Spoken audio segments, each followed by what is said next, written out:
Hello guys, तो आज का जो हमारा क्वेश्चन है इसमें दे रहा है coefficient of static friction mu S between block A of mass 2 kg and a table has shown in the figure is 0.2 है। और गाइस यहाँ पे फ्रिक्शन होगा, ठीक है।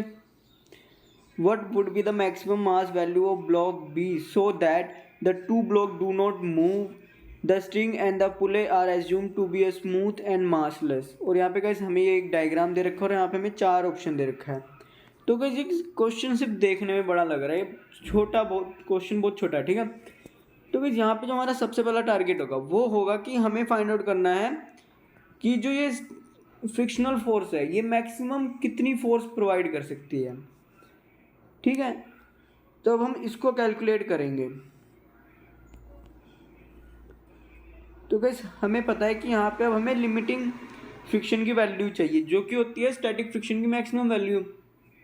तो उसको निकालने के लिए हम इस वाले फॉर्मूले का यूज़ करेंगे, F is equal to mu M G, ठीक है गाइस। तो यहाँ पे अब हम वैल्यूज पुट करेंगे, म्यू की जगह पुट कर देंगे 0.2, एम की जगह पुट करेंगे 2, क्योंकि हमारा जो ए ब्लॉक है उसका मास कितना है 2 kg, इसीलिए मैं एम की जगह 2 पुट कर रहा हूँ और जी की जगह हम पुट कर देंगे 10। तो यहाँ से जो हमारा एफ आ रहा है वो आ रहा है 4 न्यूटन, यानी कि जो लिमिटिंग फ्रिक्शन है उसकी जो मैक्सिमम वैल्यू है, सॉरी गाइस, जो लिमिटिंग फ्रिक्शन है ना उसकी जो वैल्यू है वो है 4 न्यूटन।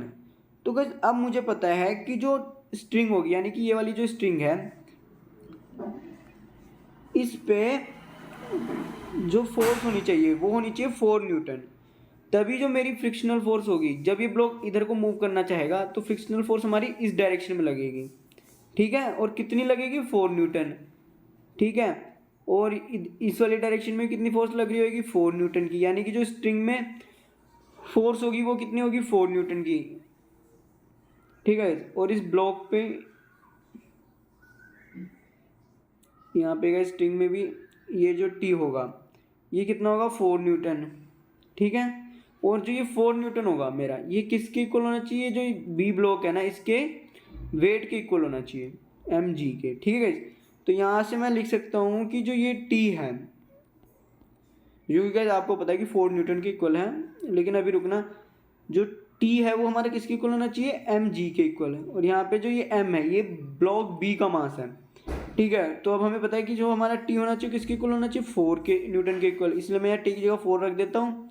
एम हमें फाइंड आउट करना है, जी हमारा हो जाएगा 10। तो यहाँ से जो बी ब्लॉक का मास होगा वो होगा 0.4 kg, यानी कि जो बी ब्लॉक का मैक्सिमम मास हो सकता है वो इतना होना चाहिए ताकि ये दोनों ब्लॉक मूव ना करें,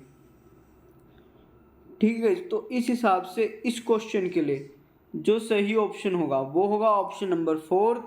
और गाइस जो मैंने यहाँ पे कैलकुलेशन किया वो यहाँ पे भी मैंने कर दिया है। तो गाइस इस हिसाब से इस क्वेश्चन के लिए जो सही ऑप्शन होगा वो होगा ऑप्शन नंबर 4। और अगर आपको कोई डाउट है इस क्वेश्चन में तो कमेंट करके बताइएगा। Thank you guys.